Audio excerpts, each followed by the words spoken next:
And joining us to discuss the Nigerian business environment and the strategy of American lender Citi in Africa's largest economy is Omar Hafeez, the CEO of Citi Nigeria. Thank you very much, Omar, for joining us. It's great to have you in the studios today. So we're going to talk a bit about Americans' interest in Nigeria, but let's start first of all by getting your thoughts on the market. We've talked a lot about the banking sector. You're obviously a player there. I know you're quite skewed towards the large corporates, but your take on the current business environment for banks right now. Well, I think it's clear that post the crisis, banks have come out stronger. I think the way we look at it is that not only are they stronger from a capital standpoint and a cleaner balance sheet, right, but also from a governance standpoint. And I think that's the big change. The big change is that governance has come top of the list of things to do. And I think that bodes well for the market. So the way I look at it is that all the opportunities that are coming out, whether in oil and gas or power or whatever, I think we are well primed in Nigeria to take ownership of those opportunities.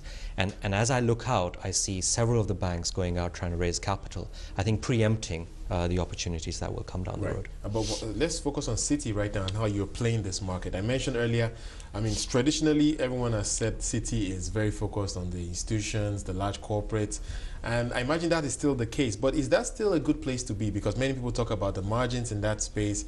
How do you play that space profitably going forward? Well, we play it well, I think, and we play it very profitably.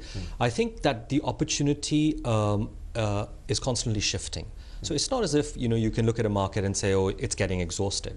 I think the fact that the market is moving towards more sophisticated products plays to our strength. I think generically, any market that is moving up the curve plays to our strength because we have the product offering which is global, and it's a matter of tailoring that for the local markets that we're in. So I think when I look at Nigeria, and I've been here several years, I see opportunities in various sectors.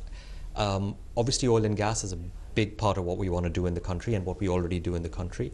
Of course, there's a shift away from IOCs to the local Nigerian companies. So that's an interesting shift. I think banks are big clients of ours, and as they go out to look for money, whether through the Eurobond market or otherwise, I think we can play a big role there, and we are playing a big role there. And then, of course, equities will follow. You heard about the Seplat listing recently. We were book runners on that transaction. We probably see more come out there. So I think the market is shifting in a manner where I think business opportunities are going to be adequate for us. Now, what about the interest of American businesses? Of course, there's been so much made about Nigeria now being the largest economy in Africa. I imagine that's wonderful advertisement for this economy and perhaps a lot more interest as we become clearly spotted on the African map. So are you seeing a little more interest this year in Nigeria as opposed to, say, last year? Look, I think Nigeria is not a secret. So when you go out on the road and meet investors, you will get very specific questions about what's happening in the country. So, to the extent that investors will know information like how staggered are the deputy governor's stints in the central bank. Oh, really? When they look at policy making and they say they look at consistency of policy, they're that well informed. So I think Nigeria was always known. I think the 500 billion is great because I think from for example, a debt to GDP perspective, you have a lot more fiscal room to play with. Obviously, tax to GDP is another issue which also gets impacted. But I think it's a known item, and I think the 500 adds to it because it makes it look even more attractive. But to be honest, Citi's been here 30 years, and we've always known that this is a great market to be in, and I think others are catching on now. And it's a number 500, but of course it does add to the flavor for sure, as do the demographics. The numbers just come out, but the 170 million people have always been has been a great incentive, especially in the FMCG space, to play in Nigeria. But speaking more specifically around American interest, clearly we have American oil companies here. We saw GE commit to invest $1 billion in Nigeria over 5 years.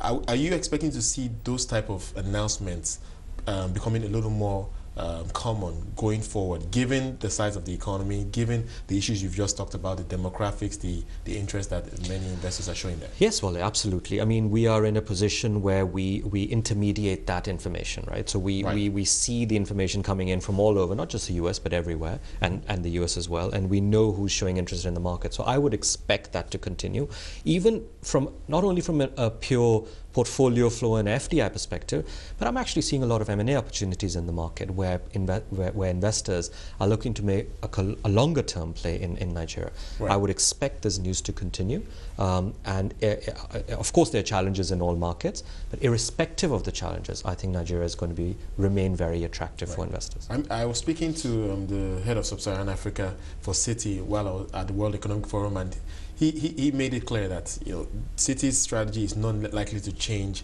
significantly. But is it going to change at all in Nigeria? I mean, are you going to shift your focus at any point? I mean, like I said earlier, it really has been a case of focus on the large corporates providing investment advisory, investment banking services.